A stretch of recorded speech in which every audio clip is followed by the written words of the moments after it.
So I've been seeing a lot of these first time watching a movie on YouTube, and I thought to myself, why would you want to watch a movie with somebody who's never seen it before? How about watching a movie with someone who knows what they're talking about?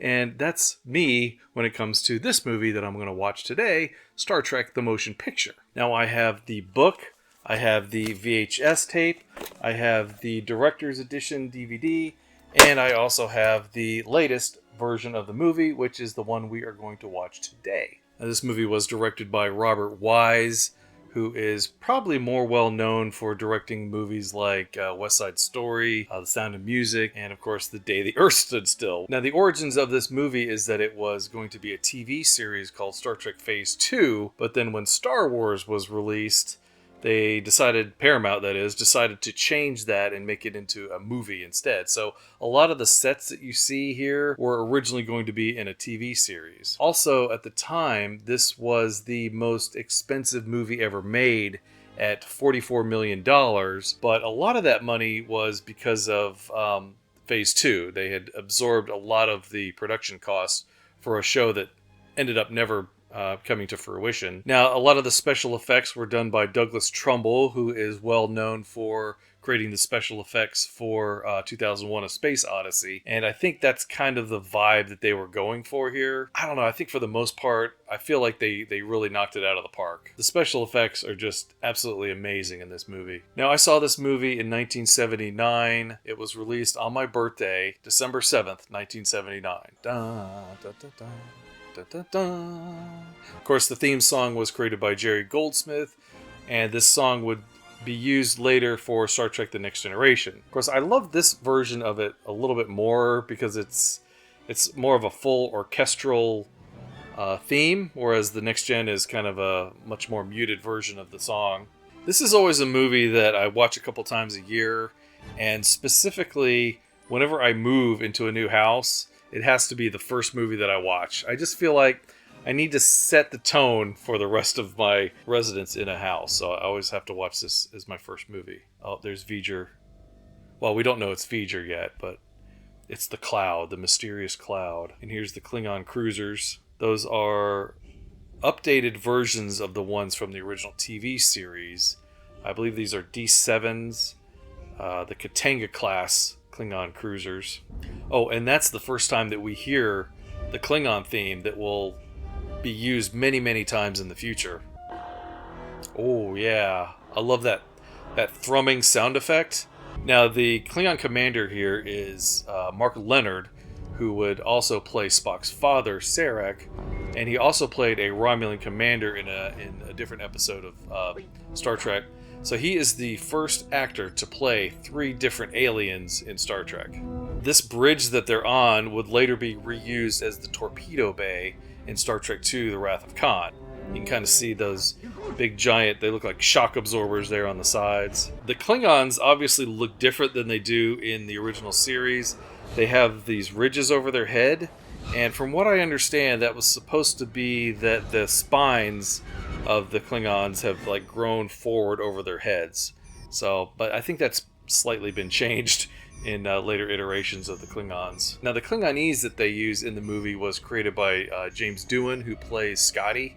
Of course, it's just a few words, but later on, a man by the name of Mark Orkrand would create the Klingon dictionary. I think this is the first edition of the Klingon dictionary from those original words that James Doohan created for this movie. This is the Epsilon 9 station, which always baffled me as to why it's so big and there's really nothing to it. It's just like a skeletal structure. What does it even do? This actor here in the blue, the commander of the Epsilon 9 station, his name is David Goodero, and he was going to play the Vulcan character in Star Trek Phase 2 when Leonard Nimoy was going to drop out, but then they decided to do the movie and everything changed, and he ended up playing this minor character in the motion picture. That's the oh crap moment when you're the one lone Klingon ship. Oh, I love that music. It's so good. Shh. Bah! I'm too early. Bach means fire. So that thrumming noise that you hear, that's kind of like the signature sound of V'ger, that is known as I have it written down here, a blaster beam instrument, and it was also used in Star Wars Episode 2. The little bombs that Jango Fett drops in the asteroid field trying to hit Obi-Wan Kenobi. It's the same sound effect. These scenes here on Vulcan were filmed at Yellowstone National Park in the hot springs known as Minerva Terrace. And you can kind of see when they show the Vulcans here, you can kind of see like the mineral structures back behind them there. This whole scene was filmed in English, and later on they decided that, oh, we need to have the Vulcans speaking Vulcan on the planet Vulcan. So they dubbed over the original English, trying to make it sound different. But if you look at her lips, you can see how she's speaking English. They did kind of rearrange the words, though. Give me your thoughts. One and together. This presence calling you from space disturbs your human half, Spock. You have not achieved, Kolinar. Live long and prosper, Spock. Kolinar is kind of a weird thing, isn't it? I mean, wouldn't the Vulcans not even care about a symbol of logic? Is that even logical? Okay, so this is the first time we see Starfleet headquarters, and out in the bay there, that's where the Klingon bird of prey crashed in Star Trek IV. This shuttle is pretty awesome, though. They never use it for anything else, but who's that woman looking at? She's kind of looking at Kirk weirdly. Okay, Commander Sonak. This is the man who would later be fried in the transporter accident. Okay, so they're coming up this escalator, but in reality it's not an escalator, it's some kind of a lift that's just bringing them up. You notice that there's no, like, handrails there on the side for them to hold on to. It's just regular metal rails. Also, we just saw the old-style shuttle fly off into the distance there. That was an add-on for the director's edition. This station is the same station that was used in Star Trek II, The Wrath of Khan. It's just turned upside down. And for this edition, they added the little shuttle there in the front. You can kind of see it there. And all these slow pans just totally reminds me of 2001. Oh, the original transporter sound effect. Admiral, Mr. Scott. I don't know. I love Kirk's uniform. The other uniforms are kind of, they look like pajamas, but Kirk's Admiral uniform here, I just love it. Also, this movie was rated G when it was first released, so I feel like they had Scotty say hell right here just to kind of give it a little bit less of a G rating. The only starship in interception range is the Enterprise. The Enterprise is always the only ship in range of an entity, isn't it? Because it's the best. They gave her back to me, Scotty. Gave her back, sir? I doubt it was that easy with Nogura. You're right. And this is my all-time favorite scene in any Star Trek. It's the flyover to the Enterprise. By far, this is the most beautiful Enterprise. And I can't take my eyes off the scene. And the music is just so perfect. I get teary-eyed watching it. It would be a shame if they ever cut this scene down.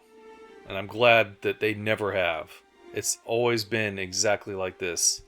From the original release all the way up until this new HD Blu-ray. They have fixed a lot of little glitches, though. There's been some errors that have been corrected.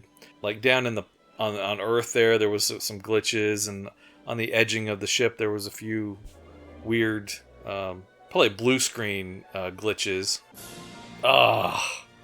There she is. I understand why Kirk loves the Enterprise. The Enterprise is Star Trek. It represents the entire show. It's crazy to me to think of where this model is today. This model of the Enterprise is actually owned by Jeff Bezos of Amazon. And I understand that it's like in the lobby somewhere, just sitting freely for anybody to walk up and touch, which that's, I don't know if that's such a great idea. Yeah, over there on the side you can see somebody looking through the window. I always thought that was kind of weird. I wonder if it's the same guy that meets Kirk here in the bay. This cargo bay I always thought was just way too big. I mean, look at it. It's huge. In fact, it's much bigger than what we see like in Star Trek V when they show the shuttle bay. Chaos on the Bridge. I think that was the name of one of Shatner's books. Maybe it was Chaos on the Enterprise, something like that. Oh, there's Uhura. And there's Chekhov, Sulu.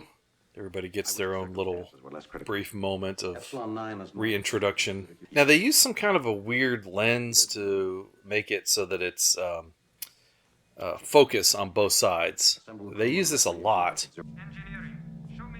Oh, that's an addition. Hearing Chekhov over the announcement, that was added for this version of the movie. I don't know, the warp core just looks so cool. There's got to be some kind of a projector in there showing off those weird lights in there. I knew it. That shot there is a forced perspective shot, and they dressed up some kids in the engineers' uniforms and put them in the background there. I don't know that it really works that well. Commander Decker is played by Stephen Collins, and his character is supposed to be the son of Commodore Matt Decker from the episode The Doomsday Machine. I don't know if that's ever been confirmed as canon. In my mind, it is. He is Commodore Decker's son. That shot there in the side there, where you can kind of see the long hallway, that's a forced perspective hallway, as you can tell. But it's not. It's wrong. There's something weird about it. It doesn't look quite right. And they didn't fix it for this version of the movie. I kind of wish they had. But you'll never see anybody walking down that hallway. They always turn left or right. See, watch this guy. See, he just turned. Report to the bridge. And this lady, she's going to turn the other way. Immediately. Yep, see, they don't go down that hallway because it's not a real hallway. Watch Decker. He's going to turn. See? They can't go down that hallway because it doesn't exist. And that's Janice Rand. She was in several episodes of the original series. She was Yeoman Rand. And she was kind of like the captain's attendant. But they didn't like having her around because it kind of kept Kirk from chasing other women. So they wrote her off the show. And that is Commander Sonak, the Vulcan that we saw earlier, who just got fried in the transporter. So the group of people who are in the recreation deck here, I think they are like members of the Star Trek fan club. A lot of them are. And I also understand that James Doohan's kids are out there in the crowd. And I met Christopher Doohan at the Neutral Zone Studios it was about a year and a half ago. Oh, that's the original sound effect from the show. My God, over 2 AUs in diameter must be something. In the original, he said 82 AUs in diameter. And they've changed it to 2 AUs in diameter, which is still huge, but 82 AUs in diameter, the way I understand it, that would be bigger than the solar system. So they decided to cut it down, so it's not quite as big. And one thing I love about this era of Star Trek is that there is a certain level of science in their science fiction. Now, current day Star Trek, they don't even care. So it looks like there's like satellite dishes there on the Epsilon 9 station. Maybe they're just there to, record anomalies and things like that. Oh man, I feel so bad for this guy. I'd be terrified. Seriously, think about it.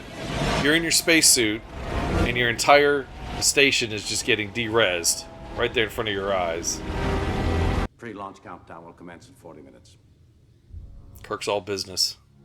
Oh, look at Kirk. He's like touching the chair, looking at it. Okay, that's Persis Kambata.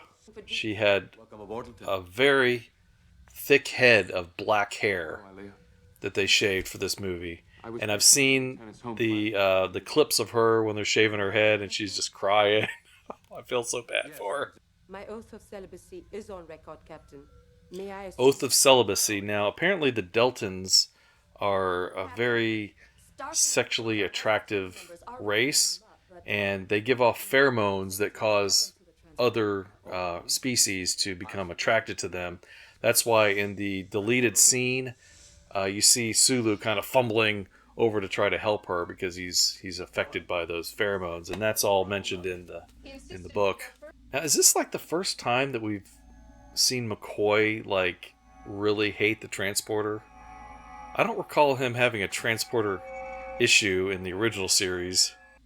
He's like checking himself, making sure it's all there. And he's like got this disco outfit on. Look at that. It's all grown over. It's like he was retired. He's like, I'm not going back to Starfleet. I was happy going to the disco every night until Kirk had to call me back.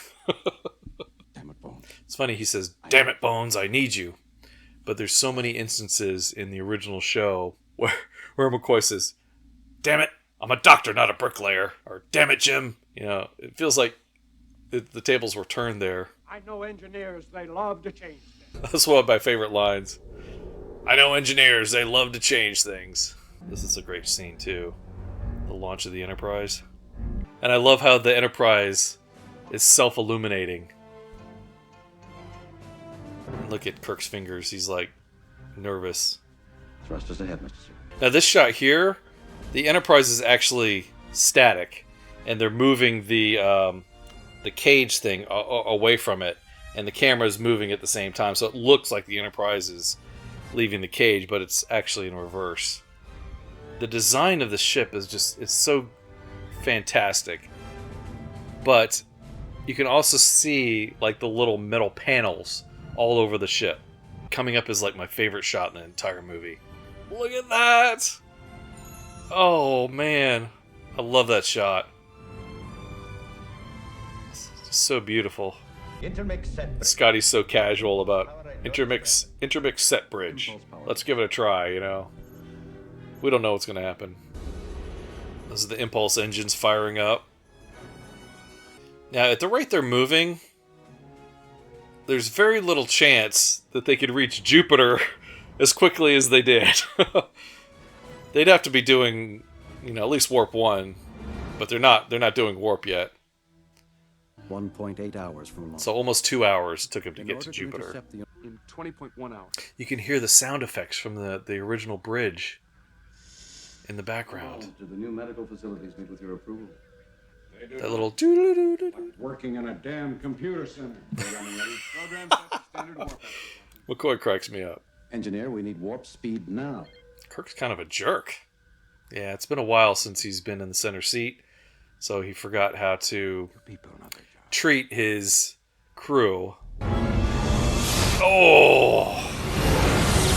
That blew me away when I originally saw that back in '79. Like, what? And then this whole wormhole thing always... Like, what the heck is this? What is this wormhole thing? Apparently what happens is, when the engines get out of balance, it causes this distortion in space.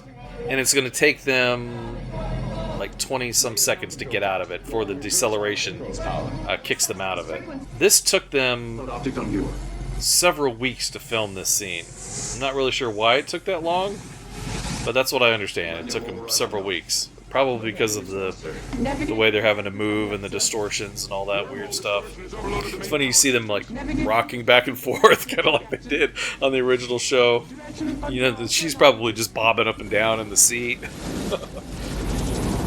I imagine there's a certain basis in science for the fact that everything's kind of slowing down.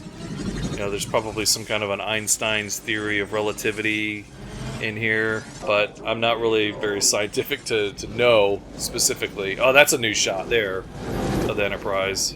I'm not scientific enough to know why everything's slowing down.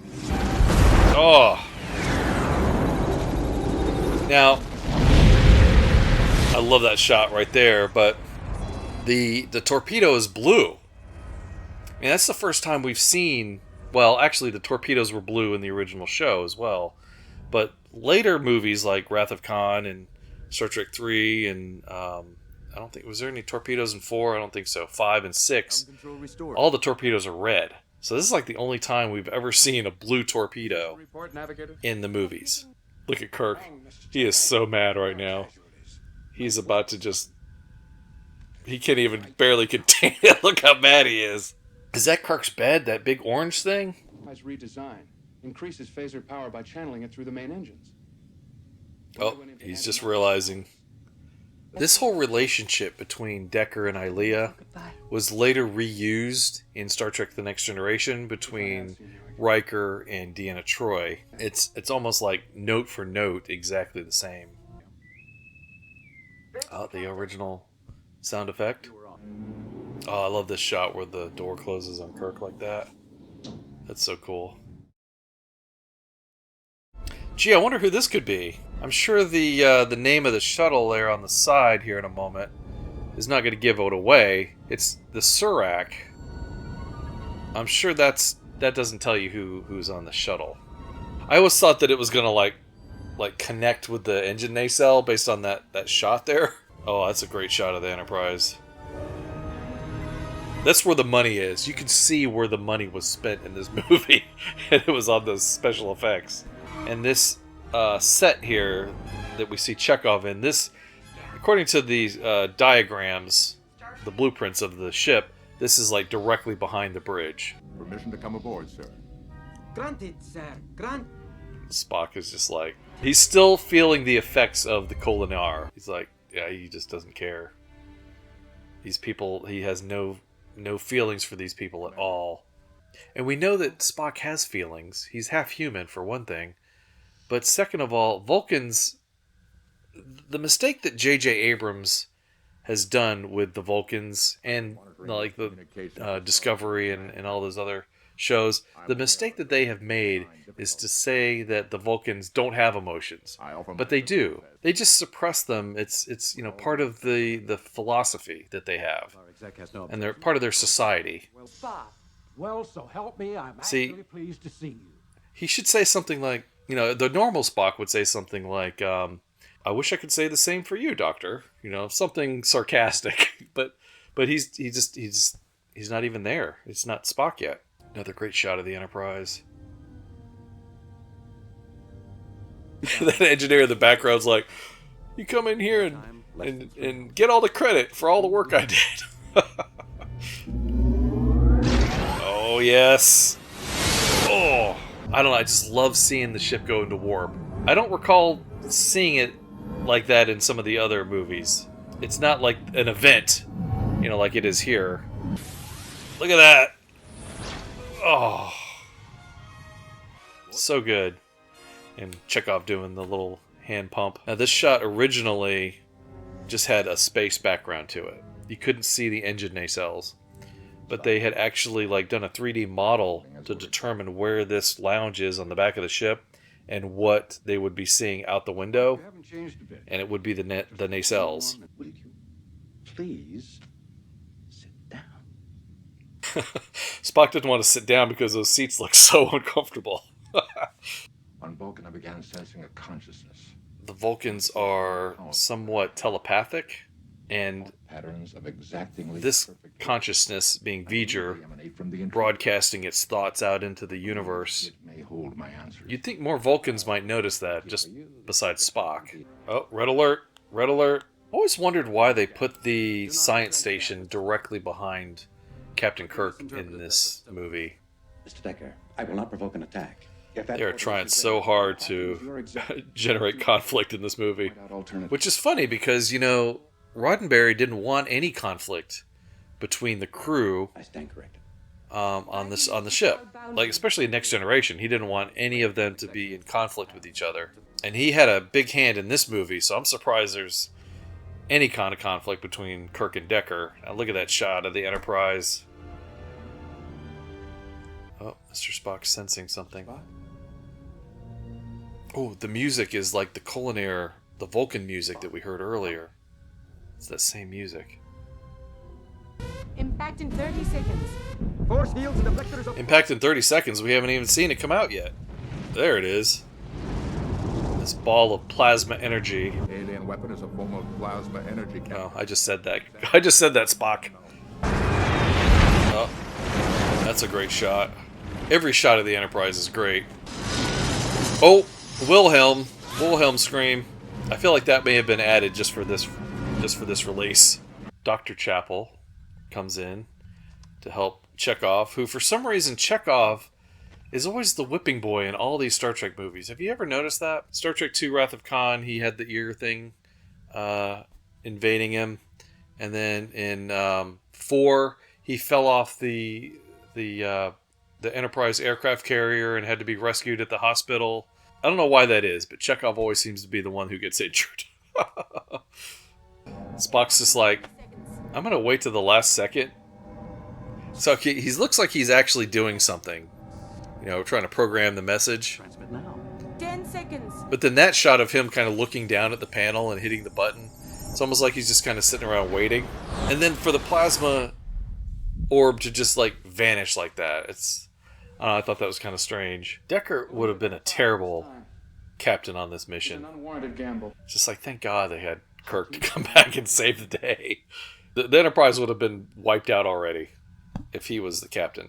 I forgot to mention, during the wormhole scene, you could see where the leg rests like protect Captain Kirk, and that was a response to the fact that the seats don't have seat belts, and they're always being thrown around in the ship.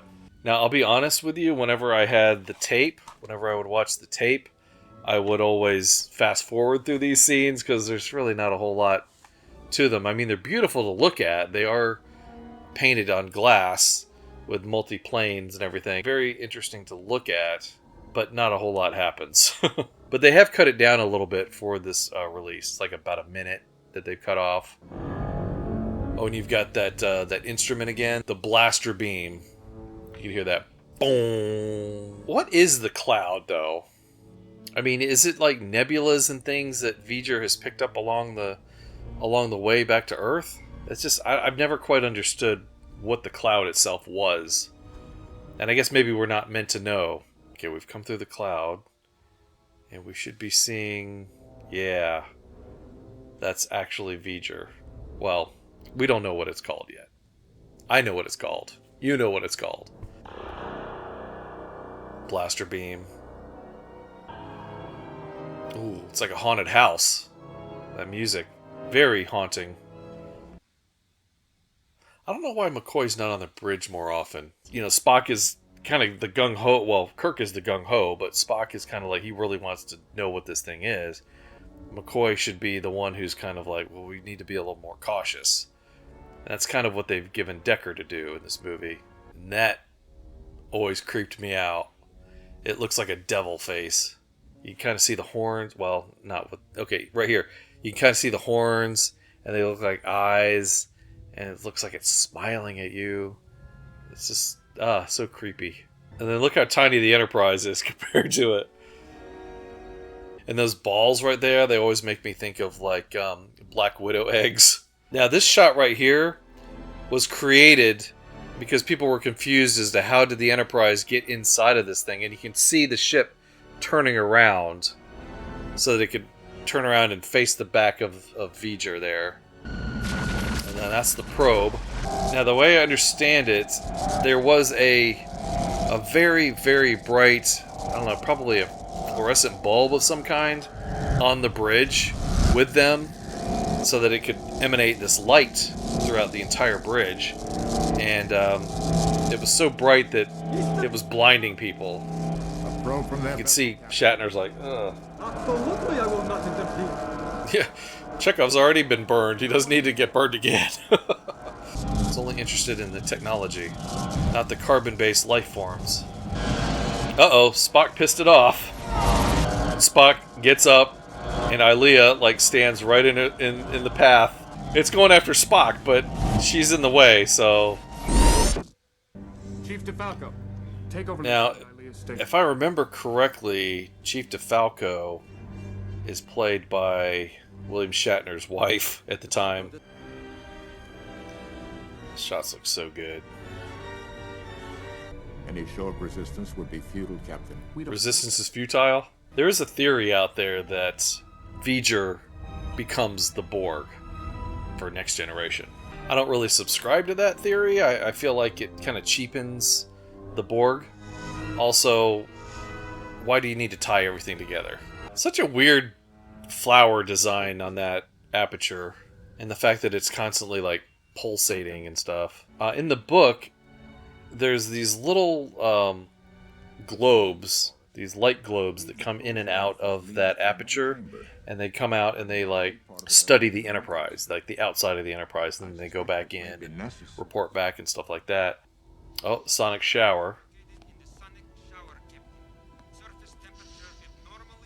They added Chekhov saying the shower temperature was abnormally high. How did she get her clothes on so fast? It's just like they just like beamed onto her or something. Where is Lieutenant Ilea? That unit no longer functions.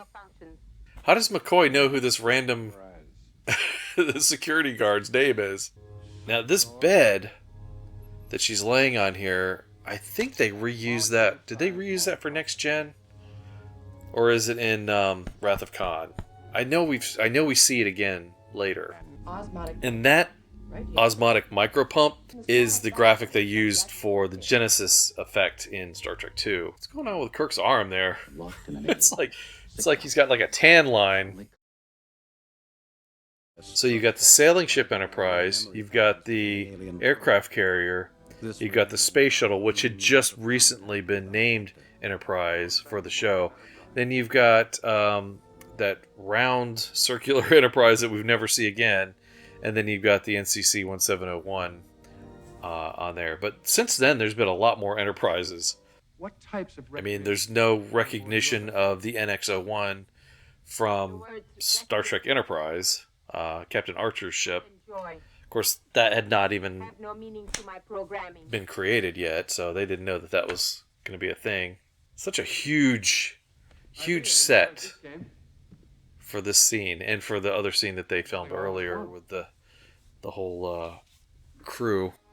Kind of makes me think of like a student union at a college or something. This device serves no purpose. This device serves no purpose. You will be digitized and turned into data patterns.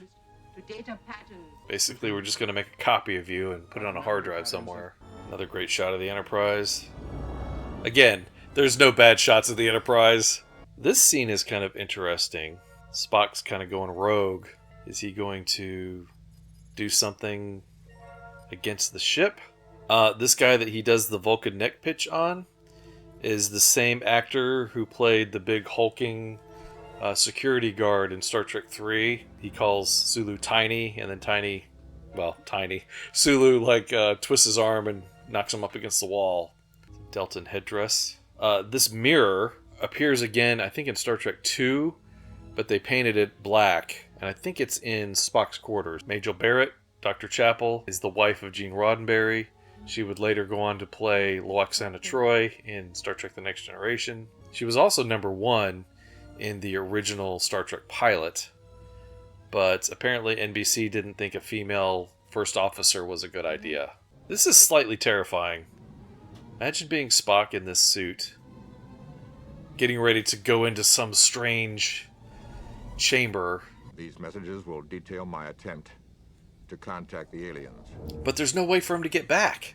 I think he kind of knows that once he goes into that aperture, he's not coming back. A thruster suit is reported missing. Thruster suit? A thruster suit? That's Spock. That's Spock. Damn him. Damn him. It's not moving. It stopped moving. He's going to crash into it. Oh, now it starts moving again. Now, what is Spock seeing in this whole interior chamber here? Is it like some big holodeck? I've never quite understood all this. But there was a scene that was cut from the movie. It's called the Memory Wall scene. And Kirk and Spock are together, and they're floating around this weird lighted area with they look kind of like plastic books, basically, inside the wall. So I feel like this is, it's images. He's seeing images of planets. This is like V'ger's library. All of this is V'ger. That we are inside a living machine. I must try to mind meld with it. Why? Why would you mind meld with... Oh, man. Ugh. That just fried Spock's brain. Now, there was a scene in the extended version. In fact, I think it's even on my tape here, where you can see Kirk coming out of the portal of the ship, and you could kind of see the whole scaffolding of the set, or the set was not completed, or they were going to do a matte painting or something like that, and always kind of It bothered me, but I thought it was cool. See? Vulcans have emotion. He was laughing. See, he's becoming more like the Spock that we know. Life form of its own.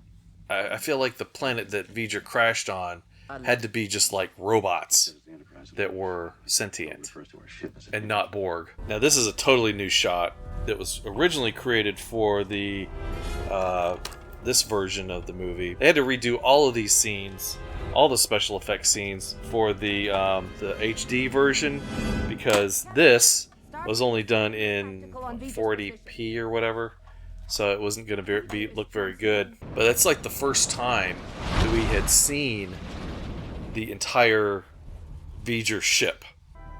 What is Decker thinking right here? So this is like classic Kirk trying to reason with a robot. He's done this so many times in the original series. This movie is often compared to the episode The Changeling, where Nomad came aboard the ship and had been damaged and repaired by a robotic race. Kirk reasons with Nomad, and he ends up destroying himself. The carbon units know why the Creator has not responded. What? Her eyes got a lot bigger when he said that. No. See, he's doing exactly what a parent would do to a child. Tell that child no. Clear the bridge. Now, Kirk says clear the bridge, which, when he said that, it meant for everybody literally to leave, get off the bridge, and go. I don't understand that strategy. Later in Star Trek II, after Khan attacks, he also says clear the bridge, but only like the cleanup crew leave the bridge. So, you've got two meanings of the term clear the bridge. The information cannot be disclosed to V'ger's probe, but only to V'ger. So when Spock went through the aperture, and he saw all the planets, and the imaging coils and all that stuff, it's different than what we see when the Enterprise goes through it. So that fulfills my theory that this is some kind of a holodeck inside of there, some gigantic holodeck. And, you know, at the time that they made this movie, you know, that term had not been thought up yet. But there was a Star Trek animated series that kind of had a holodeck scene, or holodeck episode. So are we now looking at the interior of V'ger with the holodeck turned off? Why has the captain ordered self-destruct? Now, there's two forms of self-destruct on the Enterprise. There's the one that we see in Star Trek 3, where most of it is contained within the ship itself. It doesn't cause the antimatter and matter to touch and then, you know, blow up the whole universe kind of thing. And then there's the one where the antimatter and the matter touches and blows up the whole universe, like they're hoping to do here with V'ger. So there's two kinds of self-destruct. I weep for V'ger as I would for a brother. Weep for V'ger as I would for a brother. Logic and knowledge Are not enough. are not enough. Is this all that I am? Is there nothing more? So originally, the Enterprise just kind of pulled up to this sea of these hexagon shapes. And from what I understand, they always wanted to have them kind of form near the ship, and, you know, the characters would walk across them, kind of like they're showing here. So this is what they originally wanted to do, but I guess they ran out of time and money and all that good stuff. I'm not sure if I like it this way or not, though. It feels much more precarious, but I think it's pretty cool that they're literally standing on the outside of the ship. But like those characters, those are all digital. Those are not the real actors. And it's kind of interesting the way the pathway is. It starts really rocky, and as they go along, it gets smoother and smoother, kind of like V'ger's whole history. Like when V'ger was out in space, it was a very rocky time for it, and then once it found the robot planet, everything became easier for it. So that's kind of the way that I interpret that. So this prop of the Voyager 6 probe here is about 3/4 scale to the original one that was actually sent out into space. And then what is this gunk that's all over the name plaque there? And how is it that the robots couldn't wipe that off? It's not like it's burned. It's not like there's a hole burned in it or anything. It's just there's just gunk on it. Voyager. Voyager 6. Voyager 6. It's an interesting idea for sure. What would happen if one of the probes that we sent out was modified by an alien race and sent back? Kind of a terrifying thought. Her eyes bugged out as that light gets brighter and brighter. Disappeared into what they used to call a black hole. Very smart to say what they used to call a black hole, because obviously they don't call it a black hole anymore. Probably fell into a wormhole. Boy, he's so willing to become the sacrificial lamb, isn't he? My problem with Decker and V'ger merging together is that there's nothing in his character that would lead you to think he would want to do something like this. There's a few moments back on the bridge when they're going through the cloud where he's got these looks on his face, but that's really not enough for me. So like the scene on the bridge where the light was so blinding, the very similar situation here where they had so much light blasting the actors here that I think they were worried they would become blind. I want to say that whenever they weren't actually filming, they had like eye coverings to keep them from damaging their eyes. Alright guys, let's get the heck out of here. Come on, Kirk, let's go. Watch what he does when he gets to the top, though. He stands there and he looks, and then he wanders around like, what am I doing? And then he starts running for it. And then V'ger and humanity form together into a whole new life form and disappear off into another dimension, leaving the Enterprise behind. And a lot of foolish human emotions, right, Mr. Spock? Quite true, Doctor. See, that's the Spock I'm used to Deal with them. seeing. You know, the one who's a little bit sarcastic. Out there. That away. And then the money shot of the Enterprise. It's like I spend this whole movie waiting for this shot. You can hear the engines building up. She's getting ready to go to warp. Oh, there she goes. Boom. The human adventure is just beginning. Absolutely brilliant movie. I know a lot of folks don't really like Star Trek the Motion Picture. There's no villain to speak of. I mean, V'ger might be as close to a villain as you're going to get in this movie. It's nice when Star Trek explores, you know, not just space, but humanity and, you know, what we're all about. Action and adventure, you know, it can be fun sometimes, but it doesn't have the same impact or meaning as a movie like this does. I've always loved Star Trek the Motion Picture. I always will love it. I hope that watching the movie here today with me has given you a greater appreciation for it as well. So, anyway, thank you for watching. Take care, and we'll see you out there.